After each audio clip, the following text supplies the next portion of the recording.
এই শারদীয়াতে আপনারা একটা যে কোনো ধাতব পাত্র নিতে পারেন কিংবা মাটির পাত্র নেবেন। পাত্রর মধ্যে কিছুটা জল ঢালবেন, জল ঢেলে তাতে সামান্য হলুদের গুঁড়ো দেবেন, হলুদ বৃহস্পতি, জল চন্দ্র, ধাতব হলে পাত্রটা শনি, নইলে যদি মাটির নেন তাহলে শুক্র, এবং তার মধ্যে একটা জবা ফুল রাখবেন, লাল জবা ফুল, মঙ্গলের প্রতীক। অর্থ ইনকামে একদম বাধা সৃষ্টি হয়েছে, তারা 12টা থেকে 1টার মধ্যে মঙ্গলবার এই জলটা নিয়ে গিয়ে যে কোনো বটবৃক্ষ বা পিপুল গাছের গোড়ায় আপনারা উপশিরা বা শিরায় ঢেলে দিয়ে আসুন, এবং দিয়ে না তাকিয়ে প্রার্থনা জানিয়ে চলে আসুন। টোটাল 3টে মঙ্গলবার এই উপায় করে দেখুন, আপনাদের অর্থনৈতিক বাধা দূরীভূত হবে।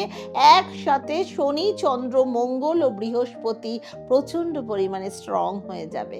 উপায়টা অবশ্যই করুন শারদীয়াতে। ওম শান্তি।